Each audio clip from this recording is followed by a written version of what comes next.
Verse 16. And Joseph answered, give your livestock, and I will give you food in exchange for the livestock if your money is gone. Verse 17. So they brought their livestock to Joseph, and Joseph gave them food in exchange for the horses, the flocks, the herds, and the donkeys. He supplied them with food in exchange for all their livestock that year. So seemingly for 1 year they had enough livestock in exchange for food. Now in the introduction I already kind of looked at it, and I just want to remind you of this. Right, when there's a famine going, everyone suffers struggles in it. But understandably, the ones that will suffer the most was going to be the animals, because you are not going to kill humans to save animals. Okay, these days it's seemingly different, right? These days people are save the whale, but we don't mind if you abort a baby, kind of idea, right? But in those days, people still had, even in evil Egypt, with all the gods they worship, morals. So they logically would first kind of not be able to give food to the livestock. So the livestock would grow from this maybe in the 7 fat years to this, and ultimately die. Okay, this is what's going to happen. That's just kind of logical, that's normal.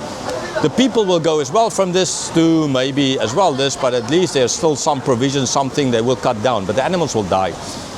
So by Joseph, he didn't say, okay, the first time, okay, give me your land, kind of idea. He said the animals. Why? Because then they have food to take care of the animals. They take the responsibility of taking care of the livestock, the donkeys, the horses, from their shoulders, because the people can't provide for themselves even, what to mention about that.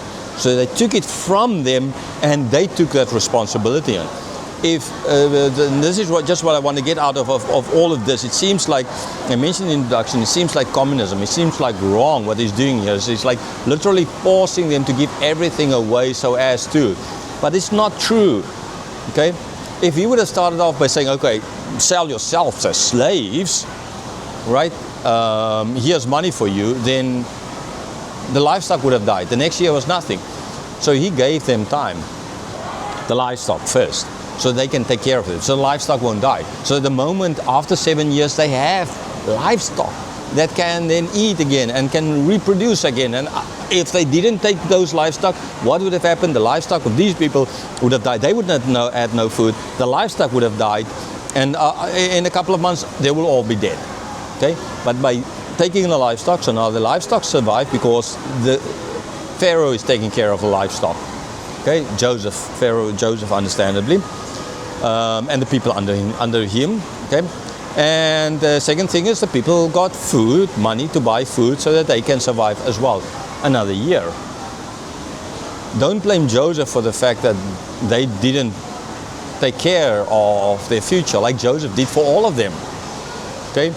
I know sometimes it's like some people just don't want to take responsibilities. It's like if their money runs out or something like that, they get angry. They're like, give me more money, give me more money. Our money is done. And it's like, why do I need to take responsibility for everyone? That's not fair. You are grown up, you have brains, you can use your own responsibility and take care of your own family. You can't always run to me and ask me for more. Okay? So yes, it was not Joseph's responsibility. They could have seen through the years that something is going on here. There's not just a money reason or too much. They could have asked questions, but seemingly they didn't. They didn't really care. Everything is good, right? When everything is good, we don't kind of care, and when it's suddenly then bad, then wow. You can't blame God for when it goes bad. You could have asked questions. They could have. And they could have stored up more money. They could have even stored up some of their own food. They didn't. They are guilty, not Joseph. Okay? So that is just an important point to make, because very often people say, oh, Joseph was like here laying the foundations for Karl Marx and communism and all of those kinds of stuff, forcing all the money. And because of Joseph now you have the church land and the government land, and our churches become rich and they don't need to pay taxes, and the government is taking all your taxes, and so Joseph came up with this evil scheme. No, Joseph didn't come up with this evil scheme. This is not an evil scheme. This was for protection. This is for their future, because Joseph knew after 7 years, well, by that stage maybe 4 or 3 years left, things will go back to normal. And then they're going to need the livestock, right? They're going to need the horses for war, for work. They're going to need the donkeys to bring in food again, right? Their trucks to transport food. Otherwise, they would need to carry it all by themselves. They're going to need it. So if we didn't take that first, then there would not have been any of that, and it would have been the whole country would have collapsed. After 7 years, like the dream showed, the thin cows ate the thick cows, and there was nothing left. Nothing would have been left if Joseph, God, and through Joseph didn't intervene then. It's pretty simple. So get this idea of Joseph coming up with these evil schemes here out of your mind and seeing this actually very super wise, okay, in everything what he was doing.